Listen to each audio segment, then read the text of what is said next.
mabuo itong pagtitipon para sa ating mga kababayan. And syempre, sa inyo nang galing ang sulat, imbitasyon para sa araw na ito. Maraming salamat.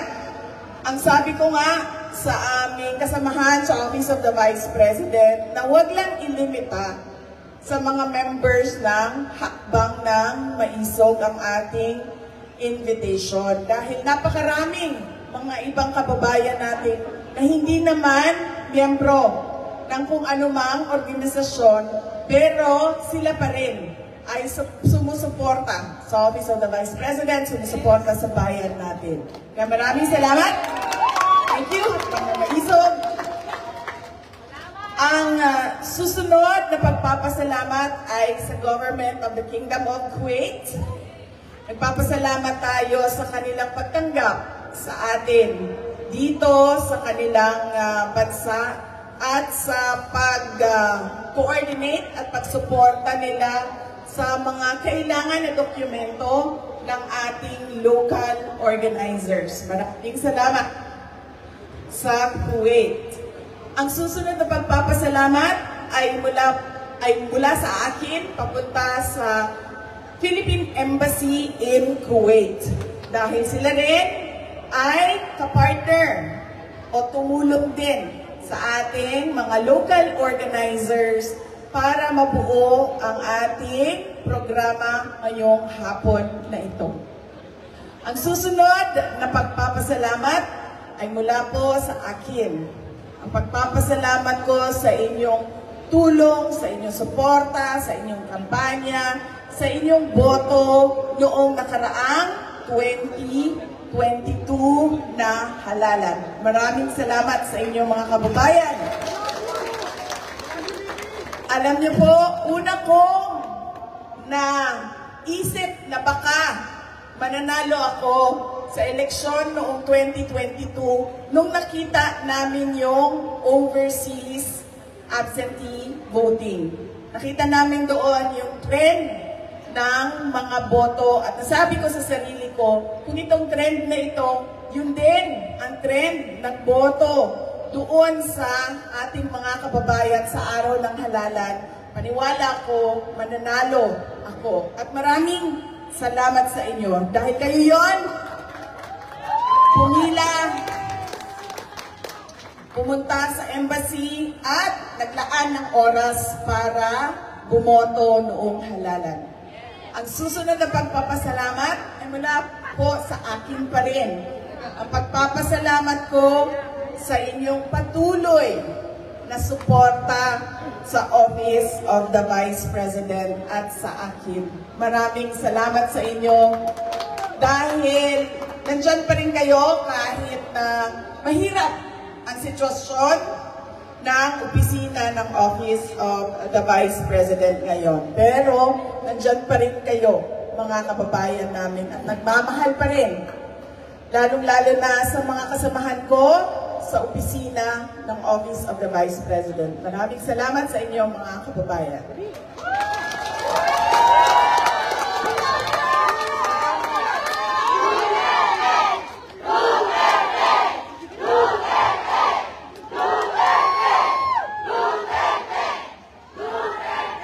Ang susunod na pagpapasalamat ay ang aking pong pagpapasalamat sa ating mga marshals at sa ating mga volunteers ngayong hapon na ito para sa ating programa. Nagpapasalamat po kami sa kanila dahil akala niyo po isang araw lang ito ginawa. Hindi po ito isang araw na ginawa. Paulit-ulit po ito na meeting kasama ang mga kasamahan namin sa Office of the Vice President para mabuo at maayos ang ating programa ngayong hapon na ito. Ang programa natin magsisimula sa pagpapasalamat dahil isa itong Thanksgiving. Ang susunod ay ang pagbibigay ko sa inyo ng updates sa kaso ni dating Pangulong Rodrigo Duterte sa ICC. Pagbibigay na updates ang kanyang abogado at sabi niya ipaabot sa mga kababayan kung ano yung ginagawa ng defense team, legal defense team ni dating Pangulong Rodrigo Duterte. Ang susunod ay pag-uusapan natin kung ano ba yung pangarap natin para sa ating bayan na hanggang ngayon, tumanda na tayo, 28 years old na tayo, ay hindi pa rin natin naaabot at nakakamtan. Bakit yung ibang bansa, abot na nila, sobra pa. Bakit tayo gumagapang pa rin? Pag-uusapan natin yon. At ang huli ay babalik tayo sa aking mga pagpapasalamat para hindi ninyo makalimutan. Buksan natin sa pagpapasalamat, isara natin sa pagpapasalamat. Kasi kahit man malimutan ninyo lahat ng sasabihin ko dito, ngayong hapon na ito, huwag niyo lang kalimutan na kailangan natin araw-araw magpasalamat sa lahat ng grasya, sa lahat ng blessings na dumadating sa buhay natin. Okay? So, ang susunod na pagpapasalamat ko ay mula pa rin sa amin at sa aming pamilya, ang pamilya Duterte. Dako kayo ang amuang utang nga kabubuton kaninyong tanan. Mga kaigsunan namo sa higayon nga gihatag ninyo kanamo nga mga serbisyo sa ato ang nasod. Napakalaki ng utang na loob namin sa inyong lahat, mga kababayan, sa pagkakataon na ibinigay ninyo sa amin na makaserbisyo para sa ating bayan. Maraming salamat po mula sa pamilya namin. Thank you very much.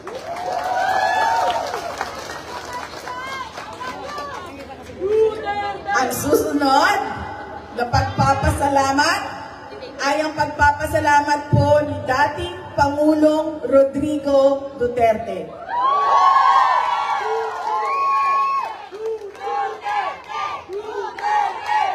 Siya po ay nagpapaabot ng kanyang pagpapasalamat sa inyong lahat sa 6 na taon na suporta ninyo sa kanyang administrasyon at sa inyong mga dasal ngayon, araw-araw, gabi-gabi, nagdadasal para sa kanyang kalayaan. Mula po sa kanya, gusto niyang malaman ninyong lahat na alam niya na nagpapakita kayo ng suporta sa iba't ibang paraan para sa kanya, pagdarasal, pag-rally, pag-prayer vigil, at lahat na naglalabas ng mga saloobin sa social media. Alam niya yun lahat dahil ikinikwento sa kanya lahat yon, lalong-lalo na ng aming bunsong kapatid na si Veronica, at siya ay laging nagpapasalamat na nandyan pa rin kayo kahit na daw, nasabi niya, siya ay laos na. Thank you daw.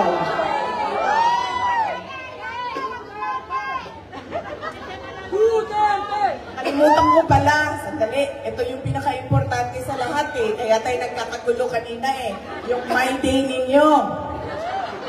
Pasalamat, updates ng kaso, pag-usapan natin ng bayan, pasalamat, at yung selfie at photo opportunity natin mamaya. Kaya, bibilisan ko ng konti, ang oras po na inalat para sa akin sa inyong programa ngayong hapon ay 3 to 5 p.m.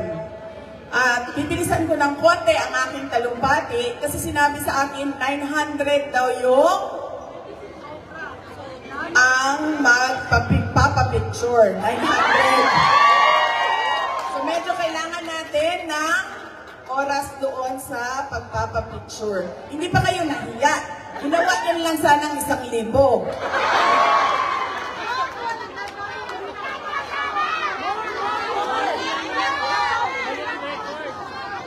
Oh, okay. So, para klaro yan kasi baka mamaya magkakagulo na tayo. Meron kami, nagbigay ng oras ang mga organizers natin na merong picture taking. Sabi lang nila, maayos lang.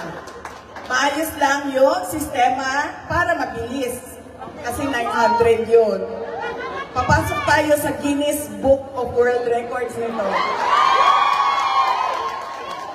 Pinakamaraming tao na nagpicture doon sa Kuwait. 900. Alam nyo, kanina,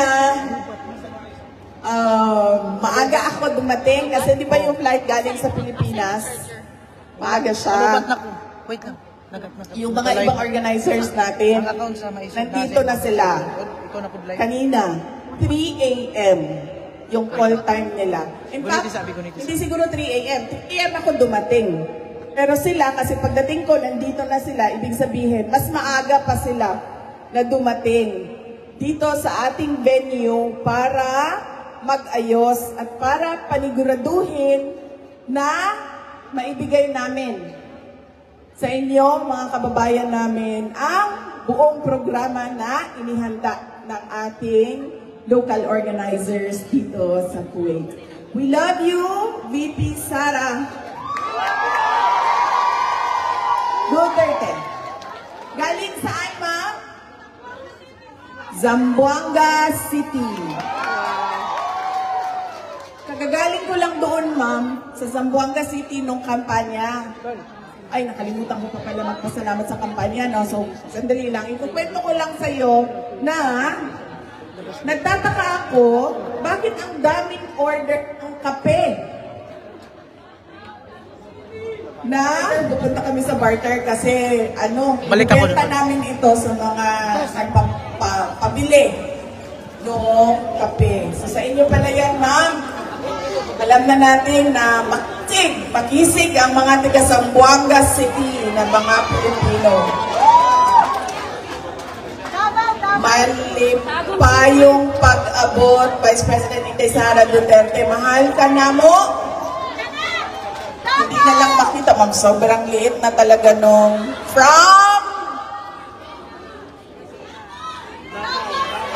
Davao City! Davao City!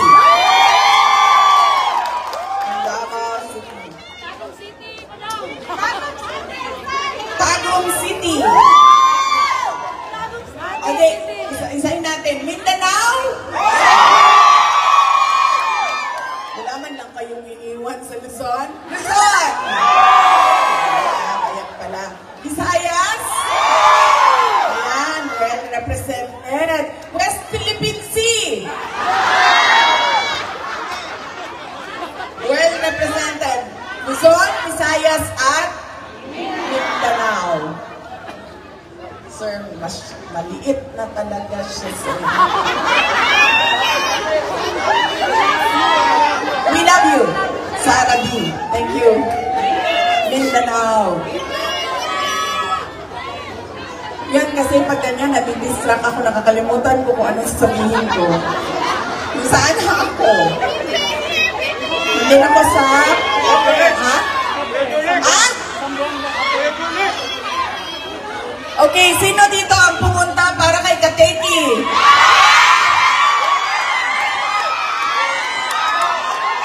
Itaas ang kamay nyo. Kayo lahat, ha? Bawas na kayo sa picture sa akin. Doon kayo magpa-picture sa kanya, ha? Bawas na kayo. Umalis na kayo sa listahan ng 900. Doon kayo kay Kateki magpa-picture. Para mabilis ang picture taking, my day ko mamaya. Yan. Ano yun? Saan ako? Pasalamat. Hi. Yeah. Bibi Sara Guapa. Sir. Alam nyo, akala nyo kasi natural ito, di ba, no? Unang-una, naka-makeup ito. May makeup yan. Ilang masyado maganda pagkagawa kasi ako lang ang gumawa nitong makeup na ito. Hindi ako kasing galing ninyo na mag-makeup. Pangalawa, madaming doktor ang kinukulit ko para tulungan ako. Diba?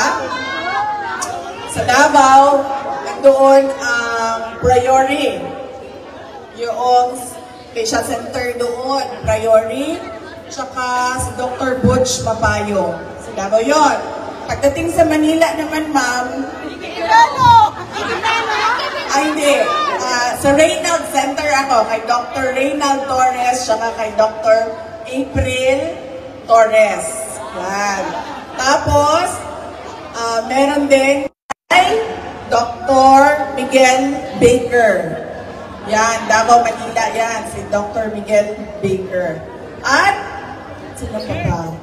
Meron din ako ang dentist na nag-aalaga sa aking mom, si Dr. Lourdes Nebusada, doon naman sa Davao. So, huwag kayong maniwala, ma'am, na natural itong ganda na ito. Pinaghirapan ito ng mga doktor.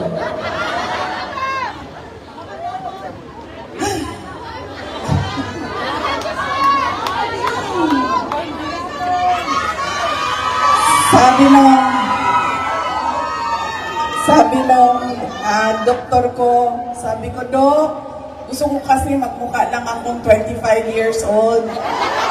Sabi naman ng doktor ko, huwag ka naman masyado makapal ang mukha. Kaya ko, 35 siguro, Inday Sara, pero hindi na kaya ng mukha mo maging 25 years old. Ang dami kong pinapahid, gabi-gabi. Alam nyo, iba-iba kasi ang mga doktor. Wala na naman ako sa sa aking sasabihin sa inyo. Tatagal talaga yung picture taking natin mamaya. Sige, ano oras na ka? Meron kasing mga doktor na naniniwala sa pahit-pahit araw-araw. Diba? Yung regimen, step 1, step 2, step 3, step 4. Tapos step 1, step 2, step 3 sa umaga. Step 1, step 2, step 3, step 4, mayroong mga araw, step 5, step 6 sa gabi. Yan, may mga doktor na naniniwala dyan. Meron namang mga doktor na hindi naniniwala sa pahit-pahit. Ang kanila, yung mga machine. May mga machine sila, may mga injection sila, kung ano-anong ginagawa nila, yun ang kanilang sistema. Meron namang mga doktor na hindi naniniwala sa pahit sa machine, doon sila naniniwala sa surgery talaga. O ayusin nila ang iyong mukha. So, lahat yan, ma'am, kailangan mo na gawin. Kasi, mahirap na. Nakita niyo ba yung mga kababayan natin na nasa Japan? Grabing ganda nila. Ang ganda pa ng kutis nila. Kasi yung kanilang weather, hindi ganito na parang microwave, no? Parang nasa oven ka. Kagabi nga, paglabas namin sa airport, yung init ba? Galing ka sa loob na malamig sa airport, tapos paglabas mo, wala ng aircon. Grabe yung init. Kanina,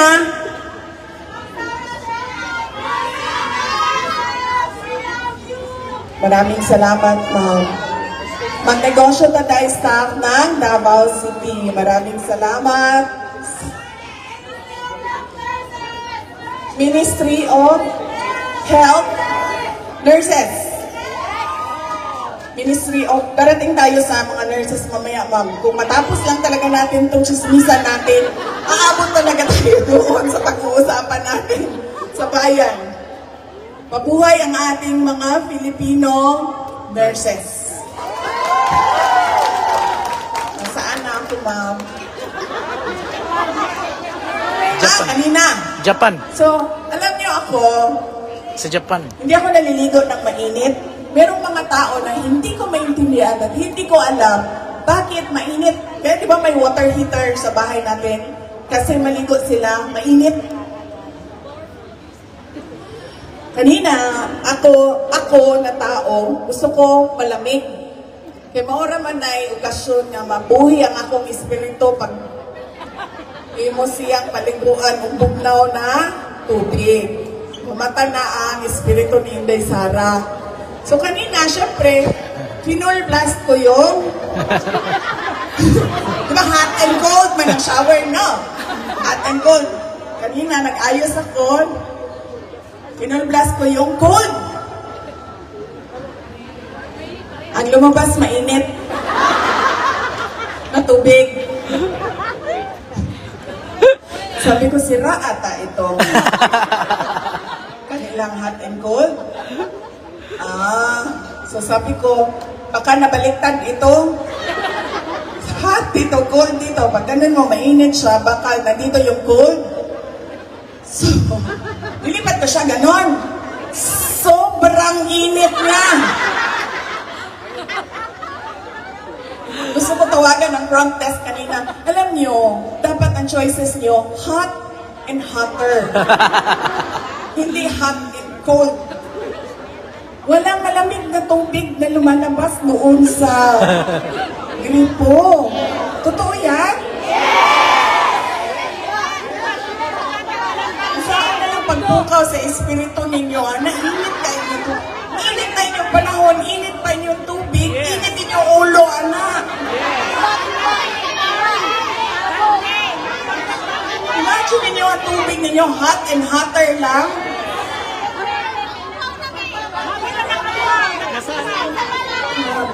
Malakas na negosyo ang ano dito, yung ice. Ice plant? Walang ice dito, ma'am? Meron. Wala, useless man din mag-ice dito, no? Kasi paglabas pa lang ng ice sa tindahan, wala na siya. Nalusaw na. Wala na. Hot and hot.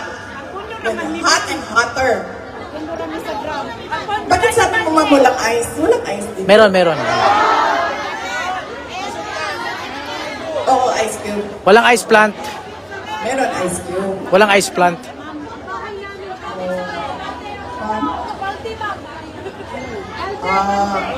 Pwede ka gumawa na lang sa bahay, no? Yung sa ice candy na wrapper. Ganyan ginagawa namin sa bahay ba?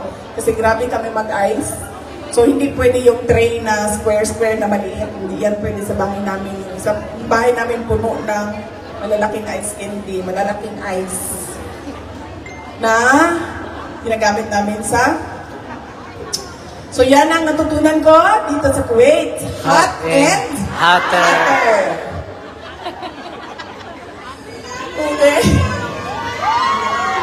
Okay. Ang pagpapasalamat, balik tayo sa pagpapasalamat. Kakatapos lang po na halalan ngayong taong 2025. Tumakbo po ang mga senators na sumusuporta kay dating Pangulong Rodrigo Duterte. At nagpapasalamat kami dahil diniretso ninyo ang boto ninyo para sa Duterte. Maraming salamat. Sabi ko nga sa PDP at sa kanilang mga adopted na mga candidates. Sabi ko, alam nyo, kung basehan natin sa nakaraang mga eleksyon, na ang trend nakikita natin sa mga boto ng ating kababayan abroad o sa mga overseas Filipino workers, ay dapat panalo din sila doon sa botohan sa Pilipinas. Kaya sabi ko sa kanila, huwag ninyong tigilan na tingnan kung ano ang kailangan ayusin sa sistema ng pagpili, lalong-lalo na yung merong dapat na redundancy. O ibig sabihin, meron tayong automated, pero merong susunod na manual na bilangan na nakikita talaga ng mga teachers, volunteers natin, ng mga watchers natin, kung paano isa-isahin pagbilang ang mga boto. Dahil dyan natin napapanigurado na nakikita natin ang totoong pinili ng ating mga kababayan at nare-respeto natin ang karapatan ng mga tao na pumili ng kanilang gusto na mga leaders. So yan po ang pagpapasalamat ko dahil tumulong ako sa PDP para sa kanilang kampanya Ulitin ko lang kung sino sila. Unang-una, si Senator Bato de la Rosa, Senator Bongo, Senator Rodante Marcoleta, Senator Attorney J.D. Hinlo, Attorney Jimmy Bondo, Attorney Raul Lambino, Mr. Philip Salvador, Senator Amy Marcos, Senator Camille Villar. Kulang? Attorney Vic Rodriguez. Ayan, 10. Papasalamat kami dahil madami sa inyo ang nangampanya din at nagtawag ng mga kababayan, ng mga kapamilya doon sa ating bayan para tumulong sa mga senators on Duterte. Ang susunod na pagpapasalamat ko ay sa inyong lahat, mga kababayan namin na nandito sa Kuwait dahil sa inyong pagsuporta at pagmamahal sa inyong pamilya doon sa ating bayan. Alam niyo ba na pinakamalaki na pagpapadala o dollars natin galing sa ating overseas Filipino workers? Yan ang top source natin. Kaya tayo buoyant dahil lang dyan sa inyong tulong na pinapadala ninyo sa Pilipinas. Kaya karapat-dapat lang din na makinig sa inyong lahat, sa inyong mga advice, suggestion, mga complaints, at marami pang iba. Dahil kayo yun, kayong pinakamalaki na overseas Filipino population outside of the Philippines at sumusuporta sa ating bayan. Kaya nagpapasalamat kami sa inyong lahat. Ang susunod po ay ang updates natin mula po sa defense team ni dating Pangulong Rodrigo Duterte. Gusto po nila ipaalam sa inyo na meron po silang final yung pag-question ng jurisdiction ng korte sa kaso ni dating Pangulong Rodrigo Duterte. Simple lang ang sinasabi nila, nag-imbestiga kayo, lampas na ang 1 taon na pwede kayo mag-imbestiga. Dumaan ang 1 taon bago kayo nagsimula mag-imbestiga. Kaya hindi na yan pwede. Bakit hindi pwede? Kasi kung wala tayong period, kung kailan pwede mag-imbestiga, ibig sabihin, bukas, buong buhay, buong millions of years, ang isang kaso kung wala kang limit sa panahon kung kailan ka pwede mag-imbestiga. So isa yan sa mga ginawa ng defense team ni dating Pangulong Rodrigo Duterte. Pangalawa po, sa Rome Statute ng ICC ay meron pong tinatawag na interim release.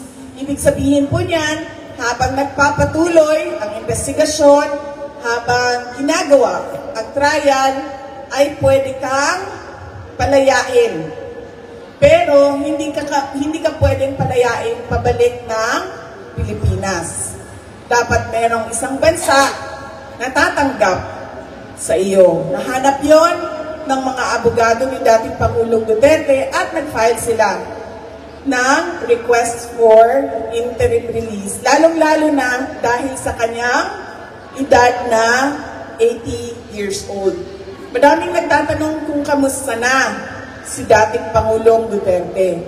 Ang sinasabi ko sa inyo, noong nandun ako nung huli, pumayat siya. Pumayat siya talaga. Ito yung mga pinakapayat niya na nakita ko sa buong buhay ko. Except siguro yung mga picture niya nung siya ay binata pa, na mga nakita ko na mga picture niya. Pero ito yung pinakapayat niya na nakita ko. At hindi naman siya tulad ng pinapakita ng iba na para siyang malnourished, no? Or parang ano na, parang nasa dulo na ng hangganan. Tama ba yun? Nasa hangganan na dulo pa. Nasa dulo na siya. Hindi naman gano'n dahil merong medical officer na nagbabantay sa kanya. Lalo na meron siyang diabetes. May sakit siyang diabetes. So binabantayan ang kanyang kinakain at binabantayan ang kanyang timbang ng doktor. Kaya ako naman, tiwala ako sa doktor na kapag sinabi ng doktor, okay lang yan, ay okay lang yan. Hindi ka payat na papunta ng mamatay. Kundi nagbawas lang ng timbang dahil siguro, hindi siguro, dahil nga, yung pagkain ba, hindi siya Hiyang. Pilipino na pagkain. Pero nagpapasalamat pa rin ako dahil mabilis na sumuporta ang detention unit sa pagkain ni PRD na parang yung pang-4 na or pang-5 araw pa lang niya doon ay nagbigay na kaagad sila ng kanin sa kanya. Kasi nakita talaga nila na hindi siya kumakain ng sanampan, gani ma'am? Tinapay. Hindi siya kumakain ng tinapay lang. So, yan po ang kalagayan ni dating Pangulong Rodrigo Duterte ngayon. Lagi namin siyang tinatanong kung ano bang mensahe niya sa ating mga kababayan. Ulit-ulit lang din naman ang sinasabi niya. Ibinibigay ko na sa Diyos kung anong mangyayari sa akin. Sabi niya kasi, 80 years old na rin ako. Nagawa ko na ang lahat ng pwede kong gawin para sa bayan. Kaya sabi niya, ang lahat ng ito na darating sa buhay ko, Diyos na ang bahala dyan. So yun yung lagi niyang sinasabi. Alam niyo, hindi ko lang alam kung pwede ko ito sabihin kasi baka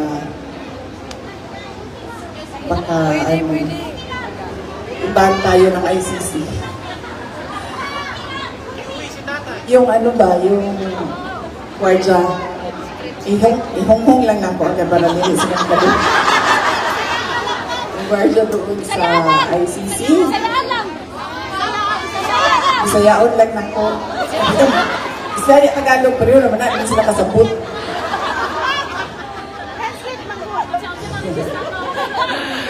Ano siya sa kuha? Ano siya? Unsa ba in English yan, nangutan na ha. Unsa inyo ang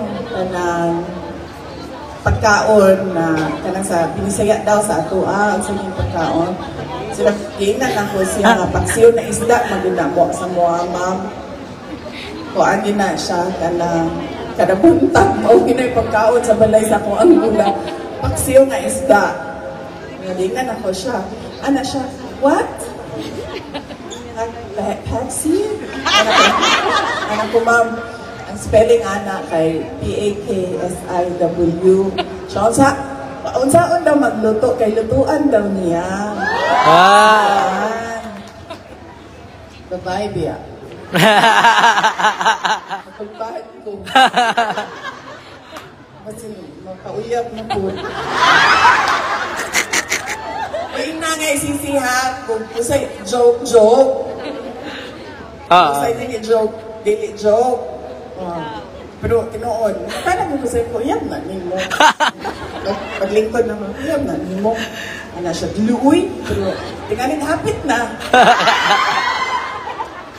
Ang tanan na kaya, o sa recipe sa paksiyo, nga, ginakot siya ko, gimalo maluto, anak, mamoy, gimalo lang kumukaon. Anak ko saya, i-google na lang ang recipe.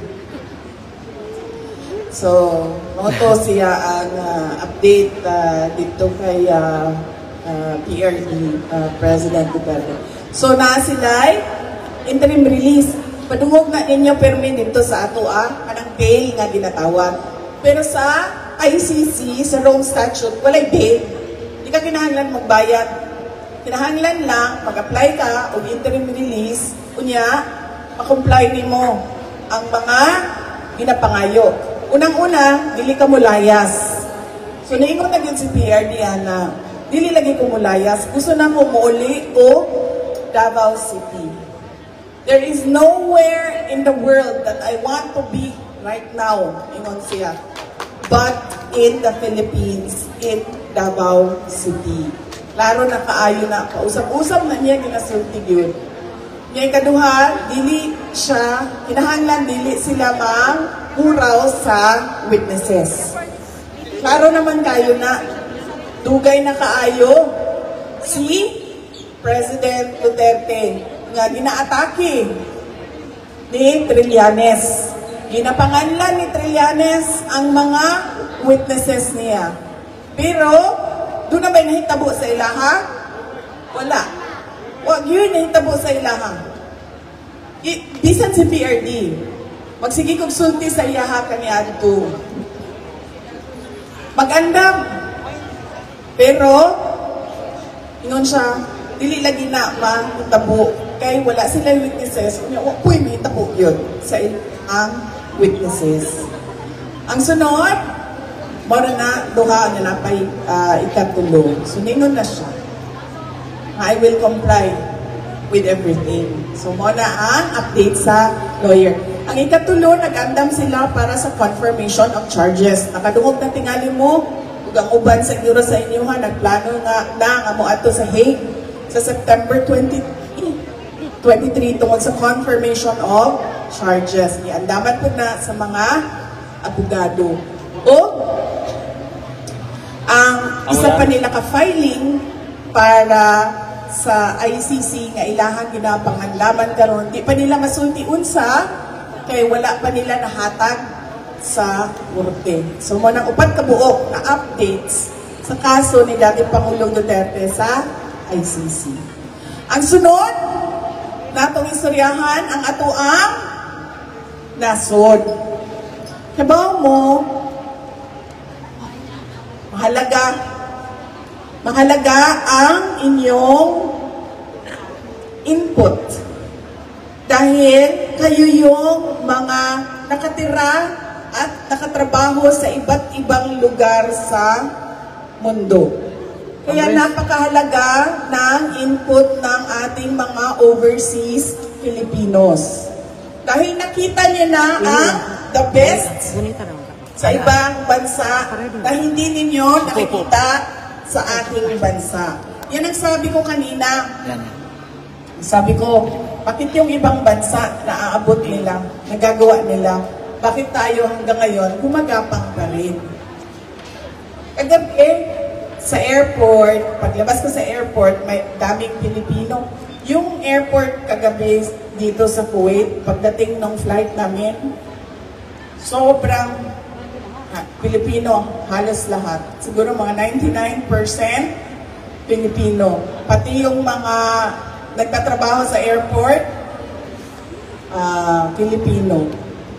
Ang daming Pilipino na naisip ko, hindi kaya, hindi, mas madami pang Pilipino dito kaysa sa Kuwait eh.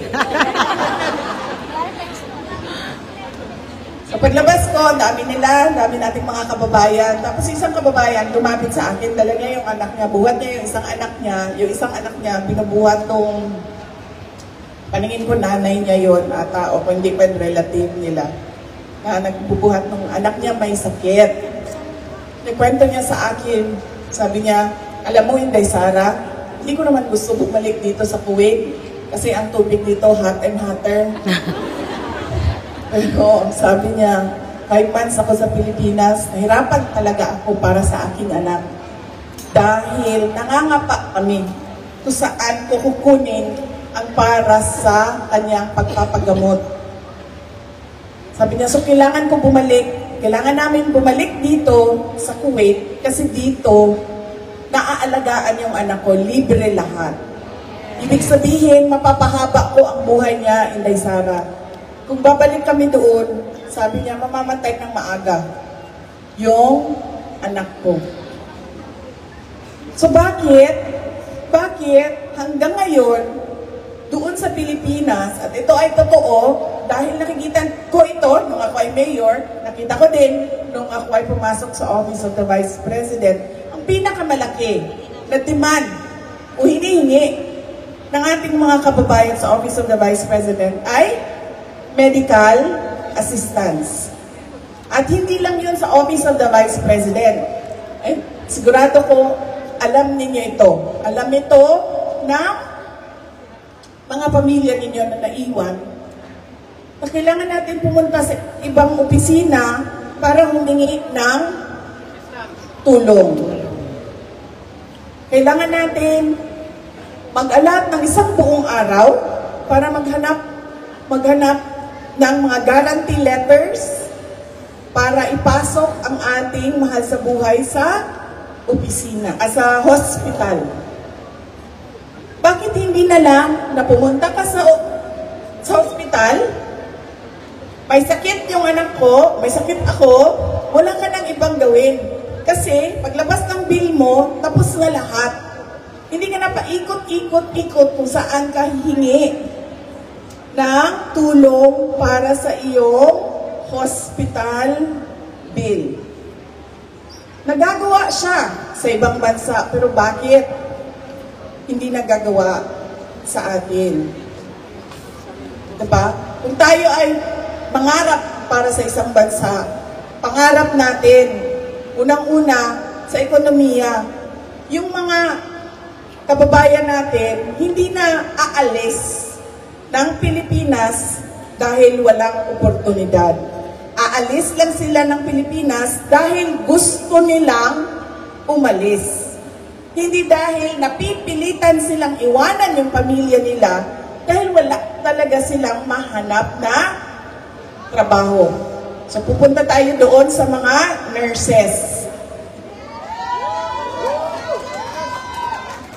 Ang mga pinakamagaling na nurses natin, nasa abroad, nagbabantay ng ibang lahi. Bakit? Malaki ang sahod. No-brainer ang sagot.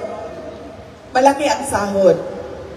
So tinatanong ko, lagi yan kahit saan ako pumunta, di ba pumunta ako Australia, pumunta ako South Korea, doon sa Hague.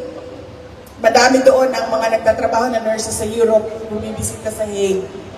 Merong isa, dalawa na nagsasabi, asama na yung nurse sa Pilipinas na nakausap ko bago lang. Sabi nila, alam mo Inday Sara, kung tumaas lang yan ng hanggang 35,000 ang entry level ng nurse, hindi ko iiwanan ang pamilya ko. Sabi niya, pero paano kami? 18,000, 19,000. Tatlo ang anak ko. So, kailangan ko talaga umalis. At hindi lang yan. Para sa pamilya. Diba? Pero, delikado sa ating bansa. Dahil dala-dala nung mga nurses natin ang kaalaman, ang kagalingan. Dala nila sa ibang bansa. Anong naiiwan sa mga pasyente, sa pamilya natin doon sa Pilipinas? Yung mga bagong graduate. At yung mga wala pa masyadong alam. Nagtitraining lang para makaalis din sila sa Pilipinas. Nakita ninyo kung gaano grabe ang sitwasyon natin doon sa ating bansa. Kaya sinasabi ko, umalis dahil gusto umalis. Hindi aalis dahil wala silang mahanap na maayos na trabaho. Yan yung pinaka-importante na kailangan magawa para sa ating mga kababayan. O susunod na yung healthcare. Hindi yung mga bagong graduate ang nagbabantay, kundi yung mga magagaling experience natin na mga nurses na hindi umalis dahil okay na sila para sa kanilang hanap buhay, para sa kanilang pamilya, doon lang sa loob ng ating bansa. Edukasyon. Ang napansin ko sa ating bansa, matagal tayong sumabay sa pagbabago. Kung makikita ninyo, sobrang modern na ng ibang bansa. Pero tayo, nandun pa din tayo sa papel at lapis. Example lang yan. Diba? Yung ibang bansa, ang pinag-aaralan ng kanilang mga anak, robotics, coding, diba? 3 years old, 4 years old, marunong na magbasa. Dito sa atin, sa bayan natin, nandun pa rin tayo sa hanggang high school, hindi pa marunong magbasa ang bata. Ang daming pwedeng gawin para sa modernisasyon ng edukasyon. Pero sobrang bagal ng pag-ikot ng ligid. So, tawag sa ligid. Bulong. Sobrang bagal ng pag-ikot ng gulong ng pagbabago. Hindi ko alam bakit yung tinuturo sa amin nung kami ay nasa elementary, hanggang ngayon, ganun pa rin yung tinuturo. Di syempre, wala ka talagang makikita na improvement doon sa edukasyon. Trabaho, health, kalusugan, edukasyon, peace and order. Ito yung problema nating lahat. Dahil naiwan yung pamilya doon sa Pilipinas. Pagod ka na sa trabaho, nag-iisip ka pa, kamusta na kaya yung anak ko? Yung hindi ka kampante, napapasok siya sa paaralan na walang mangyayari sa kanya. Lagi ka nag-iisip kung ano na ba yung nangyari. Buti na lang ngayong panahon na ito, pwede ko ba sabihin na kung mabagal lumikot ang gulong, mabagal din ang internet sa Pilipinas, pero buti na lang ngayon may internet na. So nasusundan natin, natatrack natin ang ating mahal sa buhay, ang ating pamilya, kung saan na sila, okay lang ba, kamusta sila, pwede na natin silang i-video call, agad-agad. Ganon. Pero ang gusto natin makapagtrabaho ng maayos, ang anak natin makapag-aral ng modernong pamamaraan ng pag-aaral na hindi tayo takot na paglabas natin sa bahay natin ay merong mangyayari na masama sa atin o sa ating mga kapamilya. Ano pa? Susunod. Disaster resilience, disaster risk reduction, and climate change mitigation. Alam naman natin na paulit-ulit, sandali lang, bago ang lahat, yung kinain ko kanina,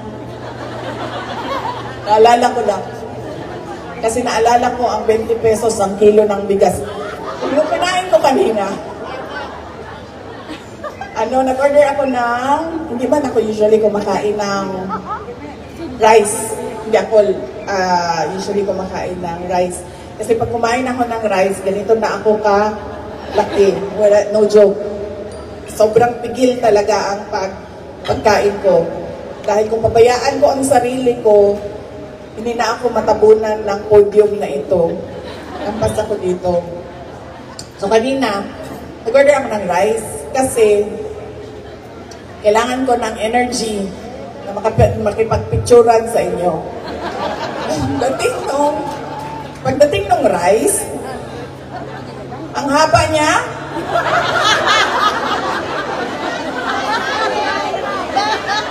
sabi ko haba niya, parang yung rice natin sa Pilipinas, 3 butil. Isa sa kanila dito. Sabi ko pa sa sarili ko, ito dapat ang 20 pesos na bigas. Kasi ang isang kutsara niya, 3 kutsara na ang equivalent sa Pilipinas. Di mapababa mo ang presyo. Sabi ko, ganito dapat ang Bakit ang haba nun? Kinabahan ako sa kanya, baka ano siya, artificial intelligence na alright. Para siyang pasta, uy! Diba? Kabahan ka eh. Ganito ito. Hindi daw yung nakakataba. Ma'am, yung kanila, ma'am, isang platong ganyan, ma'am. Hindi pa rin ako tataba, no? Pag inubos ko yun, isang plato. Sure? Tinoon? Look. Fake rice yan. Ayun.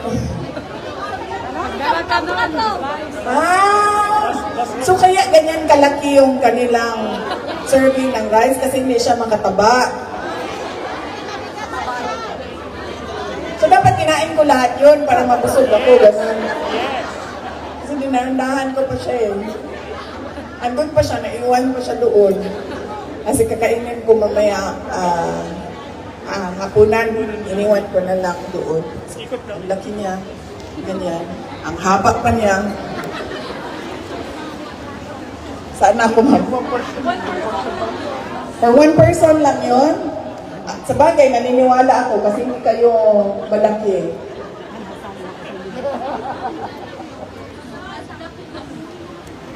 Kinabahan talaga ako dun sa rice nila. Sobrang laki na niya, sobrang laki na nung serving, sobrang haba pa nung saan na ako, ma'am? Nakalimutan ko na.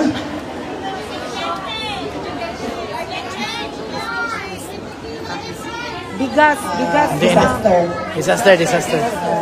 Disaster. Oo, yun. Bago yun. Naalala ko lang kasi. Naalala ko lang yung kinain ko. Gutom na kasi ako, sir. Dapat pala, inuubos ko yun.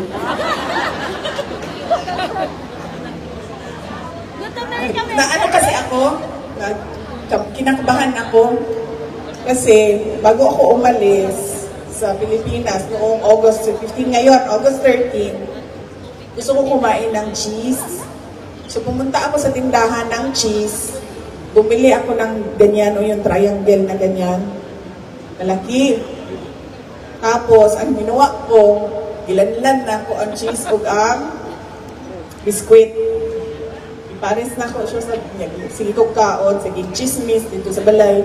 Sige chismis, sige panlibak. Sige kaon cheese. Gabaan ko. Sige magpanlibak. Daot akong iyan. So paghahapon, nag-revolusyon akong tiyan. Antod ka ganina, nag-revolusyon akong tiyan. Mo na, mag-excuse ko sa inyo ang kadyot, may nung kong health break. Mo na siya. So kaganina, wala mag-iurot ang rice, kay mahadlok ko nga, dagan-dagan ko, gikan diri, padulong sa CR. Disaster, risk reduction, and mitigation, and climate change, adaptation. Every year, balik-balik. Ang bagyo, ang baha, ang landslide, pero every year, bakit parang first timer tayo sa bagyo, baha, and landslide? First timer tayo lagi. Parang nagugulat tayo na nangyari. Diba? At hindi pwedeng sabihin natin na ganyan talaga ang buhay natin. Na ganyan talaga ang bansa natin. Diba? Hindi normal yan. Hindi.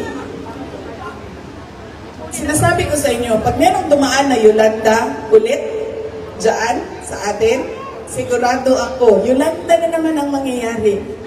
No joke. Ganyan ka hindi handa ang ating bayan. Kaya dapat tinututukan natin yun kasi alam natin na darating yan every year sa ating bayan. Kaya dapat pinaghahandaan yan na hindi ka na naggugulat o hindi ka na nagpapanik o hindi ka na kamot ng ulo mo kasi ano sasabihin? Ganyan talaga yan. Hindi pwede na ganyan. Nakikita natin ang kahandaan ng ibang bansa. So, ibig sabihin, hindi siya imposible. Hindi siya impossible dream. Kasi, I'm sure, nakita nyo na yan. Kung saan man kayo galing, o kung dito man sa Kuwait, o kung saan bansa man kayo galing. Kaya yan yung mga hindi ko alam bakit nasimulan ni dating Pangulong Rodrigo Duterte, pero bakit natigil? Kasi alam naman natin kung anong gusto natin makita para sa ating bayan. Alam natin kung anong pangarap natin para sa ating bayan. Pero bakit hindi natin nakikita? Nakikita natin sa ibang bansa. Alam nyo, kami, yung iba sa inyo siguro, dinala na ang pamilya, kung nasaan man kayo sa abroad, or naiwan doon. Kami, mga naiwan doon, na walang planong umalis sa Pilipinas. Ayaw namin magtiis ng hindi maayos, madumi, walang disiplina. Ayaw namin magtiis sa ganon. Kasi gusto namin kung ano yung maganda sa ibang bansa, yun ang nakikita at naiwan natin para sa ating pamilya at sa mga susunod sa atin. Dahil patapos na tayo, di ba? 28 years old na tayo. Malapit na tayo mag-retire. Malapit na mag-expire. Diba? So yung mga susunod sa atin, yung mga anak natin, mga apo natin sa tuhod, huwag niyong sabihin sa akin na hanggang ano na ba tayo, 2025, pagdating ng 2060, magugulat pa rin sila sa bagyo. Uy, may bagyo. Uy, may landslide. Hindi pwede yun. Or iikot-ikot pa rin sila kahit saan para humingi ng tulong pinansyal sa pagpapagamot. Pwede. Hindi ganon. Ayaw natin magtiis. Gusto natin kung ano yung meron maganda sa ibang bansa, meron din tayo. Paano natin magawa yon? Sa pagtutulungan natin na ibalik at ituloy ang pagbabago para sa ating bayan. Alam nyo, papunta na tayo sa 9-day, ma'am. Ano oras na? 4:26. Kasi naman, merong nag-aantay sa akin alas 6 mamaya. Ayaw nyo, bakit mga kalaban ninyo yun ng mga Pilipino? Joke lang, ma'am. Mga kalaban ninyo yun sila? No. Kasi sabi nila, nung ginagawa namin yung event dito sa Kuwait, sabi, hindi pwede na magsama sa isang programa.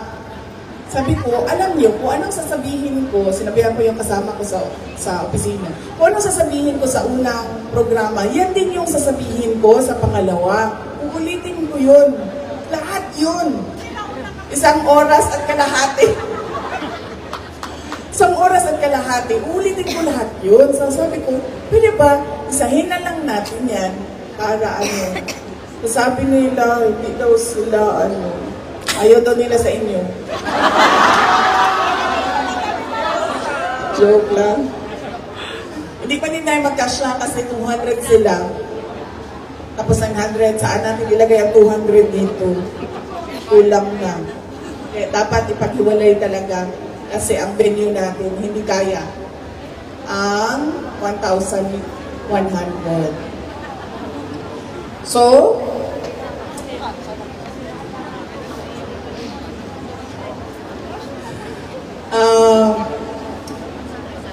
sa pagsasara, huwag natin kalimutan lagi ang pagpapasalamat sa Diyos, alam, sa lahat ang binigay niya para sa buhay natin. Kahit sobrang liit niyan, kailangan magpasalamat tayo. Dahil kahit maliit yan sa paningin natin, malaki yan para sa ibang tao. Kasi wala silang ganyan. Kaya hindi natin alam kung anong pinagdadaanan ng iba. Ang nakatutok lang tayo sa kung anong wala tayo. Pero hindi tayo nagpapasalamat sa kung anong meron tayo. Pero wala yan doon sa ibang tao. Kailangan natin ng pagpapasalamat. Yung kasama namin sa bahay, galing yun siya, household staff ang trabaho niya noon. Galing siya abroad. Tapos, isang beses, nagkwentuhan kami. Matagal na yan siya sa amin. Sobrang 10 years na siguro yan si Manang. Tinanong ko siya, sabi ko, ano yung naranasan mo nung naging household staff ka sa abroad? Sabi niya, mahirap. Kasi hindi ka naman binibigyan ng tulog eh. Matutulog ka lang kapag walang utos. Yan lang yung tulog mo. Hindi yung tulad sa atin dito sa Pilipinas, na kapag alas 9 na alas 10, matutulog na ang tao, tapos gigising ng alas 5, alas 6 ng umaga. Sabi niya doon, pag tumigil ang utos, matutulog ka. Pag nandiyan na ang utos, dapat lumising ka. Tapos sabi niya, hindi din regular ang kain. Kasi ang kain, walang para sa kanila. Walang para sa kanya. Ang kain para lang sa kung sino yung may-ari ng bahay. So kung may maiwan, swerte ka. Kung walang naiwan, pag-antay ka sa susunod na kainan. Baka may maiwan. So umuwi siya sa Pilipinas. Sabi ko, nagtanong ako, bakit ka umuwi? Kasi tinanong ko yung sweldo. Ganito yung sweldo. Tapos, sa Pilipinas, hindi naman ganun kalaki yung sweldo ng household staff. Bakit ka umuwi? Sabi niya, Bisaya. Sabi niya, okay na lang na magutom ako sa bukid dahil wala akong trabaho. Pagtsatsagaan ko na lang na magtanim para yung ani ko sa kamote, kung ano man yung tinanim ko, ibibenta ko para may mabili ako na karne, isda para sa mga anak ko. Sabi niya, okay, maggutom ako nang wala akong trabaho.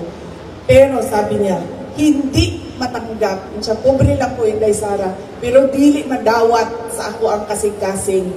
Nga nagtrabaho na ko, pero ginagutom ko. Huwag ninyong kalimutan yung words of wisdom na yan. Huwag ninyong ipagpalit ang inyong pagkatao, ang inyong dignidad bilang isang tao. Kasi yung treatment o pakikitungo na ganyan ay hindi makatao. Bumalik na lang kayo sa Pilipinas, pag-usapan na lang natin sa Office of the Vice President kung saan ba kami makatulong.